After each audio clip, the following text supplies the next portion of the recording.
Okay, so there's a pretty large creator, Raymonte. Other people have talked about this. I haven't really talked about it on this channel, but I finally feel like I found a in or whatever where this aligns with things that I do talk about. So Raymonte he's actually a pretty large TikTok creator. So he has like I think he's got like upwards of 2 million or 6 million or some followers on TikTok. That's kind of a lot. Now, it looks like Raymonte is complaining about like not getting the same brand deals that other people are offered because people see him as ghetto.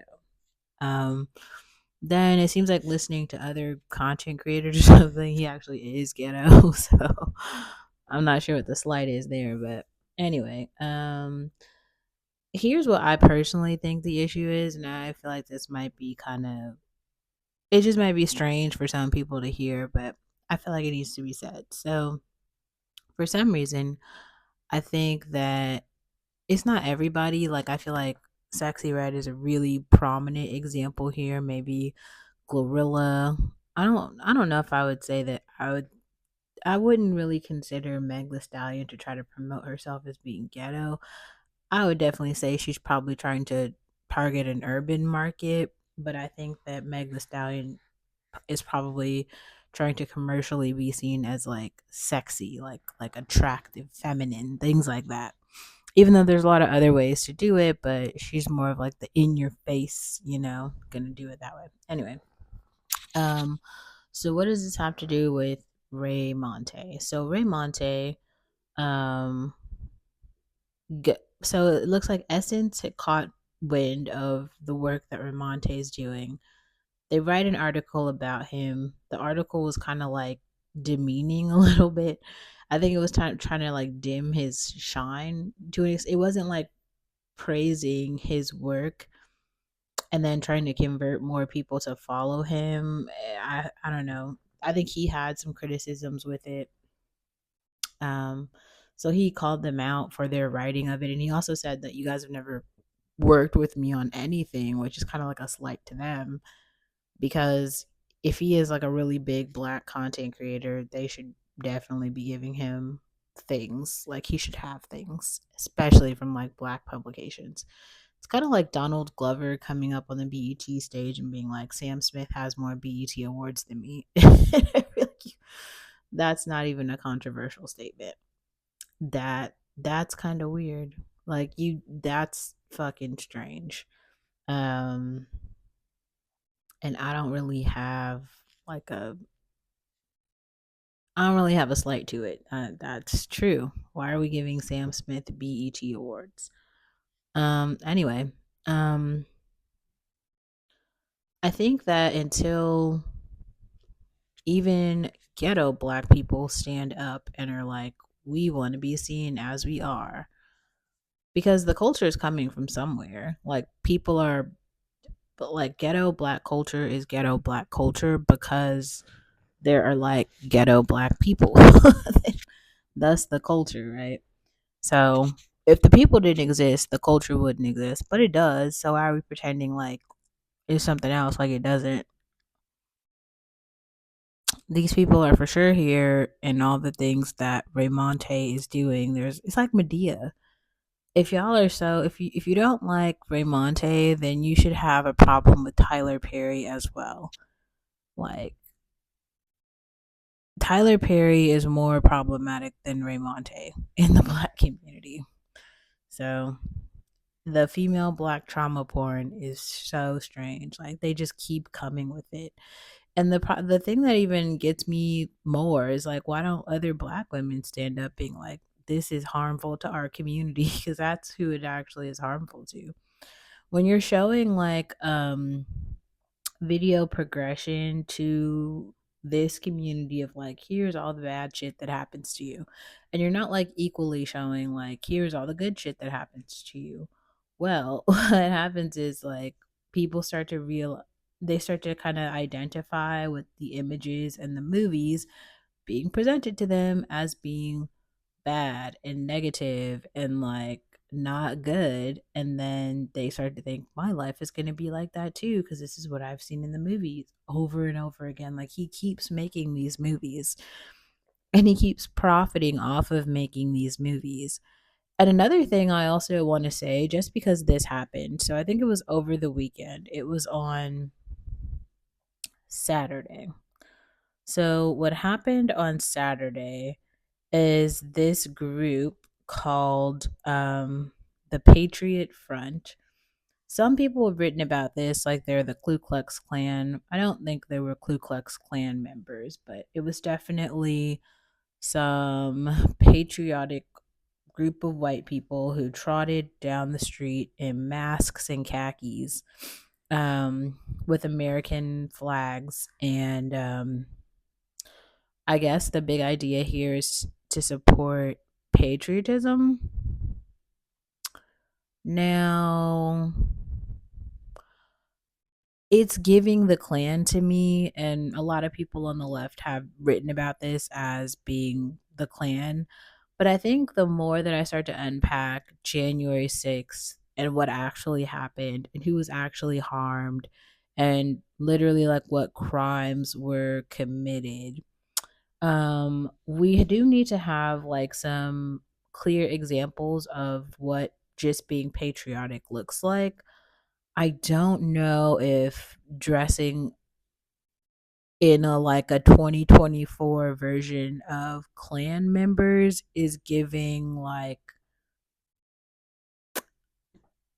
we support America. It's kind of giving like we are Klan members and we hate black people like that. It always gives that. And the thing that really bothers me personally about that is like I feel like at this point successful, prominent, visible black people have made their way in entertainment, shucking and jiving. They're doing playing basketball, okay. They're singing songs, they're doing skits, they're acting in movies. They are like thespians through and through. These are the successful black people in America right now. So I don't like those people pose no threat to how do you say like the foundations of America. The brick and mortar of America lies in the middle class. It's me and you making decisions every day about what we listen to, where we go, who we support, where we spend our money. That is what keeps America going.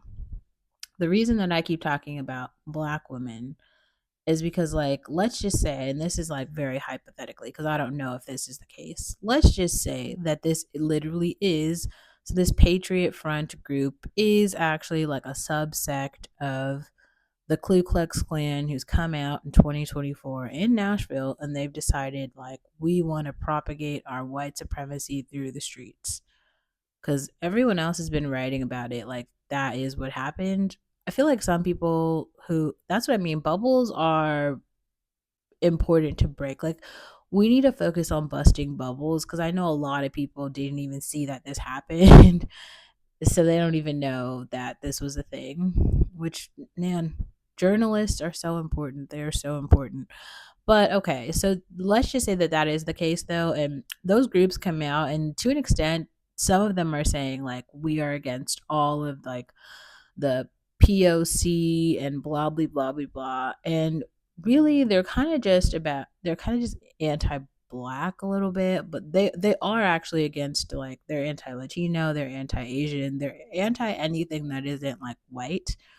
And it's really weird because now a lot of people have tried to come in and then become a part of what Americans have, what like white Americans have like self-defined as white, and that's just difficult to watch. Like I don't want to be on the side of like policing race politics, but being around enough white supremacists, it just gives you a better definition of like who what, who is not. You know what I'm saying? And it's strange to hear like the other side of the argument.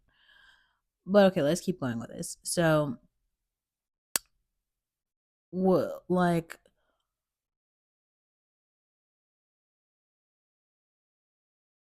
what they are against is like having the being like overrun by a new population of people who don't share their beliefs. That could mean a bunch of different shit. Like that isn't actually just black and it kind of is black and white, but it's not. But let's go back cuz I want to really dial into what this has to do with black women specifically. Now, if you kind of just only stay in like internet land and buzz and gossip, it can feel like the biggest threats right now are like the red pill or something. And then there's all of this, like, it's just really popular to just degrade black women in all these ways, to say all this shit. Oh, blah, blah, blah, blah, blah. They're so awful. Oh, they're so ugly. Oh, they're so. They'll say all these things, right? And it'll also be a whole bunch of like black men who are reiterating these things. Um, now, the the funny part about this is, so now this group of actual well, we're hypothetically saying they are part of this. They could be patriots, but let's just say they're actual white supremacists are like trotting down the street with their flags and their all the things, like they are here, they are occupying space, they want it to be known. Sounds like they might have put a swastika somewhere. They are out, they're like, this is what we stand for and we all know what it means. I am not sure if the red pill colored people, all the new immigrants, everybody realizes that it's still a very large percentage of the population that is like white in America, and they, not all of them, because it's unfair to treat anyone like a monolith, right? But a significant portion of them like being like having this monopoly. And so what black men are doing, well, I made a post about this the other week where I was like, the hoteps are like hotepping themselves out of gen pop. What I meant by that is like they're being like, it's like the people who are making the, it's because it's other black people who are making comments about the black children. They're calling like ASAP Rocky and Rihanna's baby ugly. They're saying like Halle Bailey and DDG's baby. All of they're saying the black children are so ugly. Like babies are required now to be supermodels. Like, okay, whatever. And the weird thing, it's like people who look just like that. Well, here's the news flash. Like, if you really do feel that way and you have that hate, it doesn't make sense to push the hate toward DDG or whoever it is, right? Especially if you're another black person watching this, because you actually have groups right now who are like active and mobile and they have a movement. And so if you want to like join the movement of being virtually like anti-black, that is where you go. Like, why don't we just start pushing these men to the other side? Because there is another side. Like, there's the side of wanting to live, wanting to propagate, wanting to go forward. And if you're going to do that, you need to do that as a whole person. That's another reason why I continue to say, like, black women have to show up as like full human beings. Like, you have to be like 100% like whole before you like go try to do other shit. Like, sometimes it can be really nice to have like a partner who helps make you whole, but if you don't have that, like, just because you have to live, because you have to live, like, it's either like some things are black and white, like you're going to live or you're going to die. So if you're going to live, you need to, like, the shit that you have, you need it to go forward. Like, you need your mental well-being, you do need a community. um and so like I think this is kind of slowly starting to happen. Like, I'm kind of watching my metrics switch a little bit where I have a lot more like women watching my channel. I really appreciate that. Like, I really hope to get like more black women engaged on the channel. Like, I want people to comment and start discussions about the things that I'm saying. I'm not just saying these things to like for to like, I'm saying them because I really think them. I don't see other people, making like longer form vlog content that is kind of about culture and society, culture, race, and society. Well, some I do actually, and I always share their stuff or I'll put it in the description box. And also, maybe I'll start doing that a little bit more. Like when I release a video, I will also release other videos that are similar to kind of what I've released before, if that makes sense. Or other videos that I've watched like in the same day or something like that. Just so if you're trying to understand how I came to this frame of reference, like what helped get me here, because it wasn't just all me, right? Like today's topics are heavily inspired by this. I'm subscribed to Kenya's Patreon, and as told by Kenya, her Patreon, and she posted like a podcast today, and she talked about this, and it was just great. Like all of her stuff is great. But she talked about how there were other black people who were confused about if Raymonte is an influencer, and they were like, they were making these distinctions between content creators and influencers, and to just reiterate what she said, but also kind of like rephrase this in my own lived experience. Like you can influence someone with just like zero posts, with like one post. Like you living a life that whatever you're doing right now, unfortunately, I know sometimes it feels like that where everyone wants to be like, I did it myself, like, ooh, it's all me, all me. I'm just heavily influenced by myself. Like, no, like you're actually influenced by like a lot of the people around you, like what you listen to, like where you are, the culture, the infrastructure, the land masses, the community, all these things. If you're religious, that there's just like a ton of other things that are honestly influencing you. And it's important to be honest about that. Like, give credit where credit is due. That's important. Like, don't sit here lying. Like, you didn't, like, I didn't invent this chair. I didn't invent this mic. I didn't invent podcasting. Okay. I didn't even like lay the foundation for like vlogging. I'm not the Emma Chamberlain of, YouTube. She is. Just give respect where it's due and understand that like there are people who have come before you. And the point though to that is like I think for the most part people who are watching my channel aren't I'm not influencing other content creators. I'm influencing people who want someone, or who kind of feel a sort of like maybe like a little bit of a warmth to just hear someone who they might agree with in some ways, or even that they disagree with, but they kind of the sometimes it hits this like familiar warm spot when someone says something that you resonate with, and it makes you feel seen because you're like, yes, like I feel that way too. Oh my God, that was said so well. And then you're like, why didn't they, like, why are they just now? Why is this not more of like public opinion? Why isn't this being reiterated more often?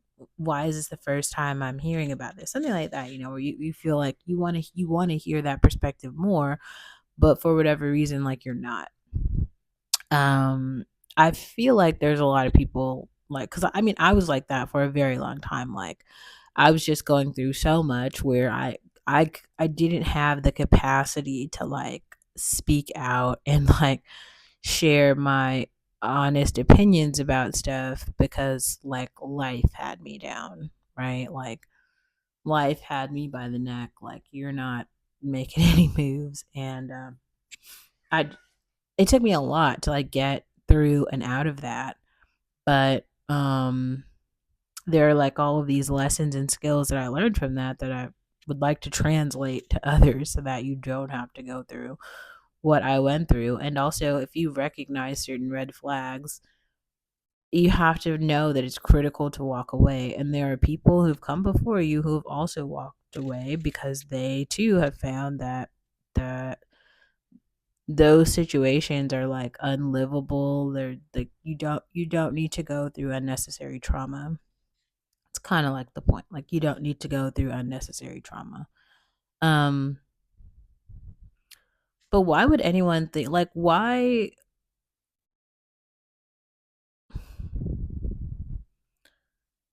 I don't know how to put it. I feel like a while ago I made a video about how Lotto and 21 Savage are perfect for each other. Like they're both pretty ghetto too. Like it's not like a bad thing, but like I feel like they're all like Lotto, her, Ice Spice, Raymonte, Cardi B, like we have so many Glorilla, um, everybody out basically. I don't know.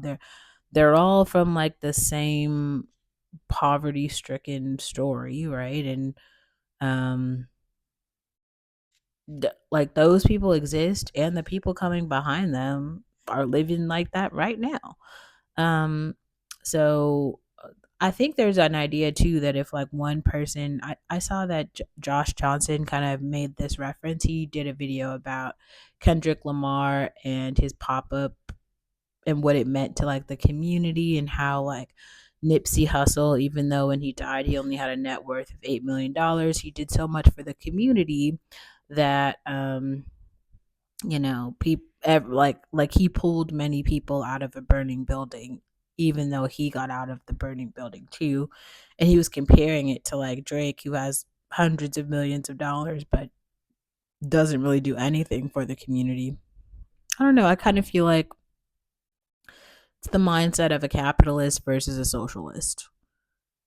I mean, I know that there are people in Drake's direct circle who he always talks about helping, so it's not that like no one at all is being helped. But I think that Nipsey Hussle, coming from an impoverished Black community, understood at the macro level, like, okay, I have to start to change some foundational things about the community in order to help the community get better.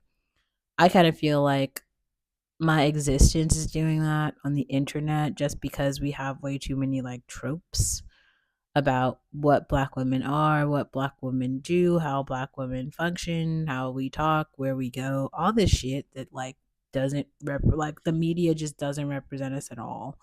For some reason they hate us and it's really strange like to watch it over and over again year after year, have Tyler Perry come with some sickening movie that like introduces more and more trauma porn. Like it's like all of it is like trauma stacking and it's just weird.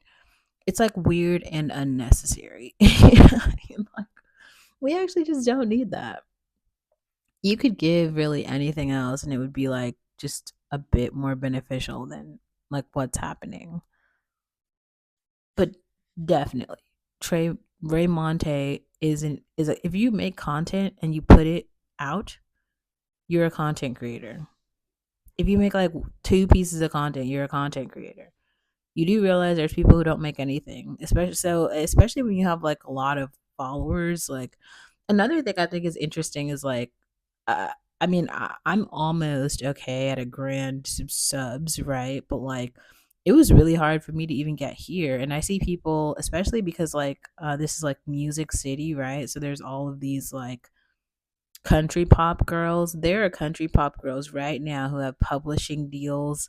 They've got like they're signed to like Universal. They're on tour. They have all of this backing, media companies backing them, and I have more subs than them. Like so, I'm not.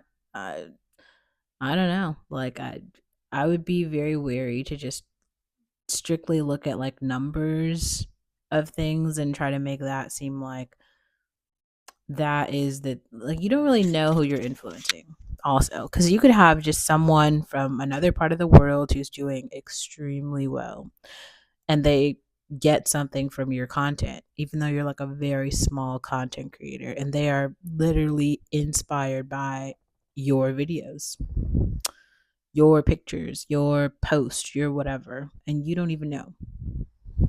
So that's the thing.